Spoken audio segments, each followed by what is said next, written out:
بسم الله الرحمن الرحيم. عن ابي هريره رضي الله تعالى عنه قال: ما رايت احدا اكثر مشوره لاصحابه من رسول الله صلى الله عليه وسلم. رواہ الترمذی۔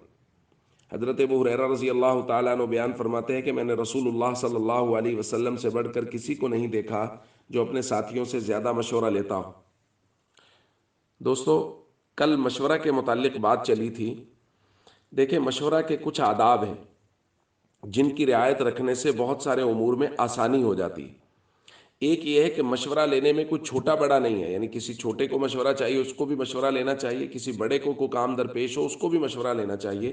قرآن کریم میں نبی کریم صلی اللہ علیہ وسلم کو باقاعدہ امور میں مشورہ کرنے کا حکم ہے۔ وَشَاوِرْهُمْ فِي الْأَمْرِ۔ حضرت ابو ہریرہ فرما رہے ہیں حضور سب سے زیادہ مشورہ لیا کرتے تھے۔ تو ایک تو معاشرے میں یہ بڑا مسئلہ ہے کہ جو منصب عہدہ یا عمر کے اعتبار سے کچھ بڑا ہو جاتا ہے، کچھ ذمہ داریاں مل جاتی ہیں، وہ سمجھتا ہے میں مشورہ سے بڑی ذمہ ہوں، اسی وجہ سے بہت سارے امور میں ناکامیوں کا سامنا کرنا پڑتا ہے۔ دوسرا مشورے کا ادب یہ ہے کہ مشورہ سمجھ کے دیا جائے، حکم سمجھ کے نہ دیا جائے۔ آپ دیکھیے، ایک نجی معاملے میں حضور علیہ الصلوۃ والسلام نے ایک صحابیہ کو ایک بات کہی۔ انہوں نے عرض کیا، یا رسول اللہ، حکم ہے یا مشورہ ہے؟ کہ اگر حکم ہے تو پھر مجال ہی نہیں ہے، پھر تو جیسا آپ فرما دے ویسا ہی ہوگا، اور اگر مشورہ ہے تو پھر ظاہر ہے میں اپنی رائے کے مطابق عمل کروں۔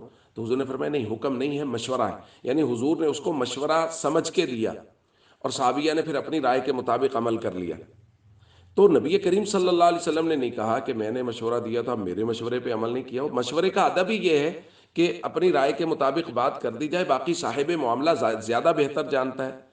ہمارے ہاں یہ بہت بڑا مسئلہ ہے کہ مشورہ دیا جاتا ہے حکم سمجھ کے، اگر کسی سے مشورہ لیا جائے اور اس کے مطابق عمل نہ کیا جائے تو وہ کہتے لو جی ہم نے تو مشورہ دیا تھا، ہمارے مشورے کے مطابق تو عمل نہیں کیا، بھگتو۔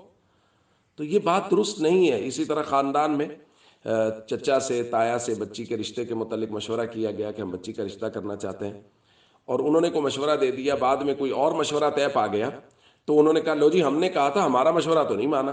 تو مطلب مشورہ کو بھائی مشورہ سمجھ کے دیں، حکم سمجھ کے نہ دیں۔ اگر ایسا ہوگا تو پھر بہت ساری لڑائیوں جھگڑوں سے بھی ہم بچ جائیں گے۔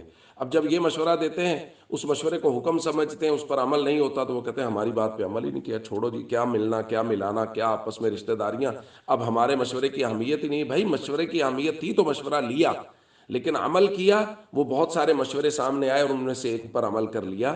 تو مشورہ کو مشورہ سمجھ کے دیں، نہ کہ حکم سمجھ کے۔ السلام علیکم ورحمۃ اللہ وبرکاتہ۔